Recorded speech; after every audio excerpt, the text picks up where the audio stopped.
Hello everyone, welcome back to the channel. This is me Saurabh Yadav और आप सभी का स्वागत है study with Saurabh Yadav YouTube channel में। तो अभी आपको जैसे पता ही है कि सीजीएल यानी कंबाइंड ग्रेजुएट लेवल का एग्जाम चालू हो चुके हैं और आपको मैं आज बताने वाला हूं एसएससी सीजीएल के जो मेंस 2025 एग्जाम हुए थे 18 जनवरी के फर्स्ट शिफ्ट को हम अच्छे से एनालाइज करेंगे। ठीक है, आज जितने भी प्रश्न पूछे गए हैं वो सारे के सारे हम डिस्कस करेंगे, जितने भी क्वेश्चन पूछे गए अभी तक। तो बी रेडी। ठीक है, शुरू करते हैं सबसे पहले मैथ्स के ऊपर।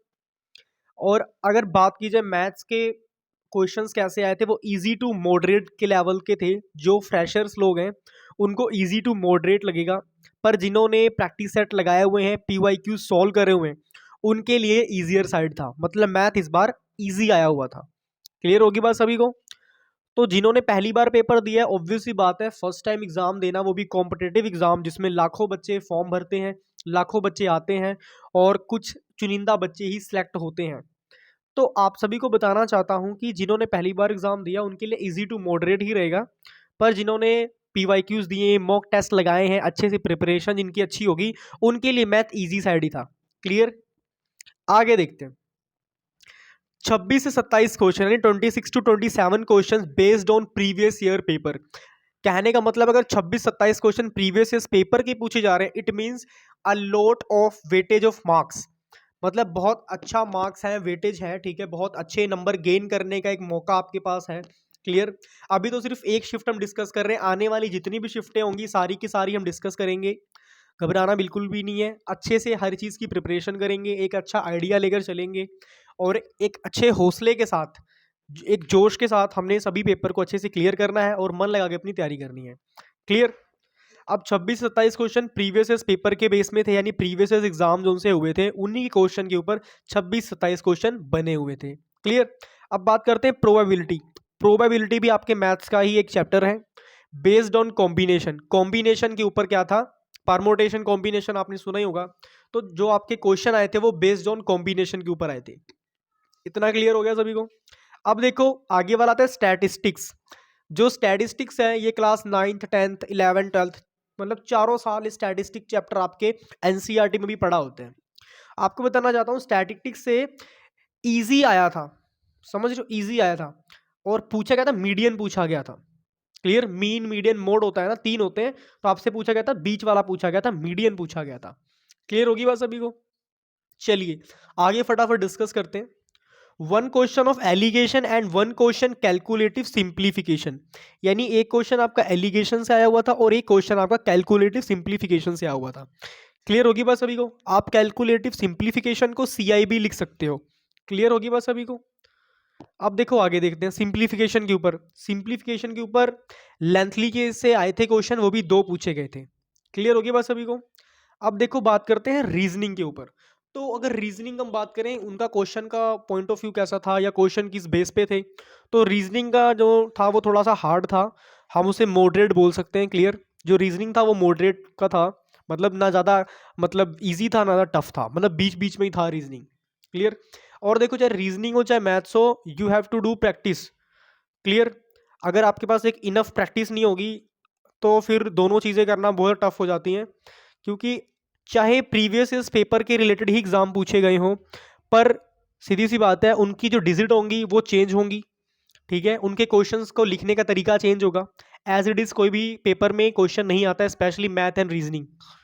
तो इन चीज़ों का हमें ध्यान रखना है। हमने क्या करना है, हमें एक टॉपिक समझना है। क्लियर? हमें कंक्लूजन हमारा क्लियर होना चाहिए, जो हम समझना चाहते हैं हमें फॉर्मूलाज लर्न होने चाहिए, ये सारी चीज़ें मैथ्स में होनी चाहिए। ठीक है? अब देखो अगर रीजनिंग की बात करी जाए, रीजनिंग मॉडरेट लेवल बच्चों को क्यों लग रही थी? क्योंकि जो रीजनिंग था, रीजनिंग में ऐसा था कि देखो सबसे ब्लड रिलेशन पूछा गया था और बहुत ही लंबे तरीके से पूछा गया था। फॉर एग्जांपल ब्लड रिलेशन में क्या होता है, जैसे ए बी का पापा है, बी सी की चाची है, सी डी का दादा है, तो ऐसे करके लंबा लंबा बना के एच तक बनाया, उसके बाद पूछ लिया एच का ए से क्या संबंध है। तो मतलब दिमाग पूरा घूम जाता है इन चीज़ों में। तो अगर सीधी सी बात है, अगर आप पहली बार ये चीज़ें करोगे तो आपका बहुत सारा टाइम इन्वेस्ट होगा इसमें, बहुत सारा टाइम लग जाएगा और आप एक क्वेश्चन में ही इतना ज़्यादा कंफ्यूज हो जाओगे कि आपको बाकी सारे क्वेश्चंस अपने आप टफ लगने लग जाएंगे, डिफिकल्ट लगने लग जाएंगे। तो ये सारी चीज़ें हमें सोचनी चाहिए। क्लियर होगी बात सभी को। चाहे आप मैथ्स करो चाहे रीजनिंग करो, दोनों में प्रैक्टिस की बहुत ज़्यादा नीड है। स्पेशली अगर बात करूंगा मैं रीजनिंग का, रीजनिंग के 3-4 ऐसे मतलब पोर्शन है जिसमें आपको बहुत ज़्यादा प्रैक्टिस करनी चाहिए। फर्स्टली है हमारा ब्लड रिलेशन। ठीक है, जो ब्लड रिलेशन है ये इसमें आप कम से कम नहीं तो 100-150 क्वेश्चन लगाओ, मॉक्स लगाओ, पीवाईक्यूज लगाओ, ये सारी चीज़ें आप लगा के देखो क्योंकि ये चीज़ें आपकी बहुत ज़्यादा हेल्प करेंगी। अब बात करते हैं, 3 क्वेश्चन आपसे पूछे गए थे स्टेटमेंट। ठीक है, स्टेटमेंट से पूछे गए थे, रीजन से एक क्वेश्चन आया था वो कि बहुत ज्यादा इजी था। क्लियर, लेकिन जो उनसे 2 क्वेश्चन आए थे वो बहुत ज्यादा कंफ्यूजिंग थे। इतना क्लियर हो गया सभी को। आगे बात करते हैं, 2 क्वेश्चन पूछे गए थे डाटा सफिशिएंसी से। क्लियर होगी बात सभी को। तो 2 क्वेश्चन पूछे गए थे डाटा सफिशिएंसी, और डाटा सफिशिएंसी भी आपके रीजनिंग का एक चैप्टर है जो कि एक गुड लेवल पे आया था। ठीक है, ना ज्यादा हाई लेवल का था ना ज्यादा लो लेवल का था, एक मीडियम लेवल का आया था। अब बात करते हैं एक one question from word formation. ठीक है, वर्ड फॉर्मेशन भी आपको पता ही होगा क्या होती है। अगर नहीं पता तो यूट्यूब में सर्च कर सकते हो वर्ड फॉर्मेशन इन रीजनिंग, आपको पता लग जाएगा। तो ये थोड़ा कंफ्यूजिंग था। क्लियर होगी बात सभी को। तो ये थोड़ा कंफ्यूजिंग था, और कंफ्यूजिंग इसलिए था क्योंकि देखो सीधी सी बात है, आपके सिलेबस में हर एक चीज़ आपको अच्छे से करवाई गई है। अगर आपने सिलेबस आपने कंप्लीट करा होगा तो आपको टफ नहीं लगेगा। But majority of the students का कहना था कि जो सा ये one question from word formation का था ये बहुत ज़्यादा कंफ्यूज करने वाला था। क्लियर होगी बात सभी को। और एक बात और बोलना चाहूँगा, सीधी सी बात है, इनकम टैक्स लेवल का एग्जाम है। ठीक है, कंबाइंड ग्रेजुएट लेवल का एग्जाम है। अगर सारा का सारा इजी डाल देंगे फिर तो वही बात होगी ना, जो एक खौफ बना होता है सीजीएल वालों का, वो तो खत्म हो जाएगा फिर। इसीलिए कुछ क्वेश्चन आपको टफ में मिलेंगे, कुछ क्वेश्चन आपको इजी मिलेंगे, और कुछ क्वेश्चन आपको मॉडरेट भी मिलेंगे। तो it is your duty, it is your, अब मैं क्या ही बोलूँ इसके आगे। एक बात बताना चाहता हूँ सभी को, अगर कोई भी ग्रेजुएट लेवल का एग्जाम है लाइक यूपीएससी हो गया, उसके बाद सीजीएल हो गया, किसी भी गवर्नमेंट का एग्जाम दे रहे हो, आप ये सोचकर बैठो कि हमने अपना 100% देकर बैठना है। क्लियर। और कोई भी एग्जाम आप करोगे 2-3 महीने में तैयारी नहीं होती है। सीधी सी बात है, अगर आपकी 1 साल 1.5 साल आपने इन्वेस्ट करा है तो ही आप एग्जाम में बैठो। पहले अपना सिलेबस अच्छे से खत्म करो।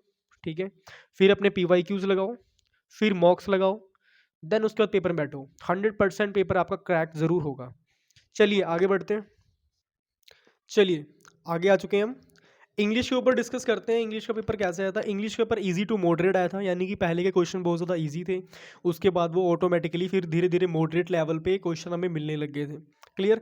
और आपको बताना चाहता हूँ कि जितने भी वोकैब के क्वेश्चंस थे, वोकैबुलरी के जितने भी क्वेश्चन थे, वो सारे के सारे आपके प्रीवियस ईयर्स क्वेश्चन पेपर में ही थे। यानी कि जितने भी आपके इडियम्स एंड फ्रेसेस पूछे गए थे, ठीक है, सिनोनियम्स पूछे गए थे, एंटोनियम्स पूछे गए थे, वन वर्ड सब्स्टिट्यूट पूछा गया था, ये सारे के सारे आपके प्रीवियस पेपर के बेस्ड में ही थे। बस सिर्फ एक इडियम्स को छोड़ के, यहाँ पे लिखा है ना एक्सेप्ट वन इडियम्स, यानी कि एक इडियम्स को छोड़ के बाकी सारे जितना भी आपका वोकैबुलरी था वो सारा का सारा प्रीवियस ईयर्स क्वेश्चन पेपर पे ही डिपेंड था, पूरा बेस था। Clear. Two tone two theme वर आज क्लोज ऑप्शंस, मतलब कि क्या ये थोड़े क्लोज ऑप्शन से पूछे गए थे आपसे। 3 PQRS आस्क्ड। ठीक है, मतलब कि आपसे 3 क्वेश्चन पूछे गए थे PQRS टाइप से। ठीक है, 2 इजी थे लेकिन एक बहुत ज़्यादा कंफ्यूजिंग था। क्लियर। अब पैसेज की बात कर लेते हैं। 1 स्मॉल 2 मीडियम साइज, यानी कि आपके पास टोटल 3 पैसेज आए थे। एक छोटा पैसेज था और 2 मीडियम साइज के पैसेज थे, यानी कि पैसेज बच्चों को काफ़ी ज़्यादा ठीक ठाक लगे थे, ज़्यादा टफ नहीं लगे थे। इस क्लियर होगी बात सभी को। अब आगे देखो क्लोज टेस्ट के बारे में बात करें। 3 क्वेश्चंस वर इजी, 3 क्वेश्चन बहुत ज़्यादा इजी थे, but 1 based on phrasal verbs, लेकिन उनका एक क्वेश्चन था उनकी फ्रेजल वर्ब्स में था। अब सीधी सी बात है, जो फ्रेजल वर्ब्स होती हैं कईयों को इसमें टफ होता है। ठीक है, फ्रेजल वर्ब्स कुछ भी नहीं है। देखो जो जो यहाँ पे टफ लिखा है, आप एक काम करो, सिंपल सी बात है, यूट्यूब में जाओ, सर्च करो फ्रेजल वर्ब। ठीक है, what is the meaning of the phrasal verb. ठीक है, why are we using the phrasal verbs. ठीक है, ये सारी चीज़ें आपको पता होनी चाहिए, इनके रूल्स याद कर लो, बस बात खत्म। 1 filler based on phrasal verbs, मतलब सीधी सी बात है, 2 क्वेश्चन आपके फ्रेजल वर्ब से पूछे गए थे। अब आगे देखो error based on tense and verb. ठीक है, एरर आए थे आपके टेंस और वर्ब में, और बहुत ही इजी लेवल पे पूछा गया था। क्लियर होगी बात। अब बात करते हैं जीएस के ऊपर, यानी कि जनरल साइंस के ऊपर, जो कि बोला गया है मॉडरेट साइड से आई थी। सीधी सी बात है, बच्चों की तैयारी नहीं थी जनरल साइंस में, इस वजह से उन्हें लग रहा था। तो ये इजी नहीं कह सकते, इसे हम कहते हैं ठीक ठाक लेवल का। ठीक है, अब आगे देखते हैं। 12 से 13 क्वेश्चन डुएबल्स। क्लियर, 12 से 13 क्वेश्चन थे, डुएबल्स थे। ठीक है, 3 क्वेश्चन फ्रॉम पॉलिटिकल साइंस से आपके 3 क्वेश्चन पूछे गए थे। 2 क्वेश्चन फ्रॉम ज्योग्राफी, आपकी जो क्या बोलते हैं उसे, ज्योग्राफी, उससे आपसे 2 क्वेश्चन पूछे गए थे। और ज्योग्राफी को हिंदी में क्या कहते हैं आप बता देना मुझे कमेंट करके। 2 क्वेश्चन फ्रॉम हिस्ट्री, यानी कि इतिहास। ज्योग्राफी को वैसे बोलते हैं भूगोल, हिस्ट्री को बोलते हैं इतिहास। 4 क्वेश्चन आपके हिस्ट्री से पूछे गए थे। जो लोग हिस्ट्री नहीं पढ़ते हल्के मत लो हिस्ट्री, ठीक है। सीजीएल में हिस्ट्री पूछी जा रही है, वो भी 4 नंबर का, समझ रहे हो। और पॉलिटी भी अच्छे से कर लो। पॉलिटी में क्या आता है, आर्टिकल्स वगैरह हो गए, सारी चीज़ें आपको पता होनी चाहिए। आर्टिकल्स एंड अमेंडमेंट्स, संविधान और संशोधन, ये सारी चीज़ें आप अच्छे से पढ़ लेना। Clear. 2 questions from physics and biology each, ठीक है। दो दो क्वेश्चन आपके फिजिक्स और बायोलॉजी से पूछे गए थे। एंड 3 करंट अफेयर्स क्वेश्चन पूछे गए थे और एक था स्टेटमेंट बेस्ड के ऊपर। इतना क्लियर हो गया सभी को। चलिए आगे बढ़ते हैं। आगे बात कर रहे थे कंप्यूटर के ऊपर। कंप्यूटर का एग्ज़ाम कैसा था, वो इजी था, ठीक है। बच्चों को काफ़ी मज़ा आया, इजी था। और कईयों को इजी टू मॉडरेट भी लगा, ठीक है। तो कंप्यूटर की आप थोड़ी अच्छी तैयारी कर लेना, ठीक है। लाइक इसमें थोड़ा सा शॉर्टकट कीज़ के ऊपर पूछा जाता है, थोड़ी आपसे C++ लैंग्वेज के ऊपर भी 2-3 क्वेश्चन आए थे। आगे देखो, moderate for freshers and moderate to tough. देखो कहने का मतलब क्या है कि ये मॉडरेट था फ्रेशर के लिए। अब बात करें मॉडरेट टू टफ के ऊपर। अब जिन्होंने बिल्कुल भी नहीं पढ़ा हुआ कंप्यूटर, उनके लिए मॉडरेट टू टफ भी है। क्लियर। अब जीएस के ऊपर बात करते हैं, जनरल साइंस के ऊपर क्या क्या क्वेश्चन पूछे गए थे। तो 2020 का करंट अफेयर भी पूछा गया था इसमें, और पॉलिटिक्स से 2 क्वेश्चन पूछे गए थे। एंशियंट हिस्ट्री से 2 क्वेश्चन पूछे गए थे। क्लियर। और 2023 मीटिंग वाला कोई क्वेश्चन था, एग्जैक्ट तो मुझे पता नहीं है, बट ये भी पूछा गया था। उसको पैराजम्बल के 3-4 क्वेश्चन ये भी पूछे गए थे पैराजम्बल के ऊपर, ठीक है। कंप्यूटर से 2 ट्रू फॉल्स पूछे गए थे, और प्रोबेबिलिटी से एक क्वेश्चन पूछा गया था। अब मैथ्स में आ चुके हैं। जो आपका प्रोबेबिलिटी चैप्टर था, वो उसमें से एक क्वेश्चन पूछा गया था। इंग्लिश में बात करें, सेंसस बेस्ड एक स्टेटमेंट थी, ये आपसे क्वेश्चन पूछा गया था। उसके बाद वॉइस नरेशन से आपसे 3 क्वेश्चन पूछे गए थे, ठीक है। ट्राइगोनोमेट्री से आपका एक क्वेश्चन पूछा गया था। उसके बाद बात करते हैं सिंपल इंटरेस्ट, जिसे एसआई बोला जाता है। कंपाउंड इंटरेस्ट मैं यहाँ पे लिख देता हूँ सीआई। सिंपल इंटरेस्ट को बोलते हैं एसआई। इनसे आपके 2 से 3 क्वेश्चन पूछे गए थे। तो सीधी सी बात है, अपना इंटरेस्ट वाला चैप्टर बहुत अच्छे से कर लेना। क्लियर। और ऐसी अमेजिंग वीडियो मैं डालता रहूँगा, आप उसे देख लेना। क्लियर। चलिए मिलते हैं नेक्स्ट वीडियो में। Till then good bye everybody, take care and all the very best for upcoming exams and keep it up, keep hustling guys. और अपनी सीजीएल की प्रिपरेशन बहुत अच्छी से करते रहो। And thank you so much. और चैनल में अगर नया हो तो सब्सक्राइब कर लो फटाफट, क्योंकि इसमें आपको जितनी भी एग्जाम एनालिसिस होंगी, सारी अपडेट्स टाइम टू टाइम मिलती रहेंगी। चलिए तब तक सभी को राधे राधे।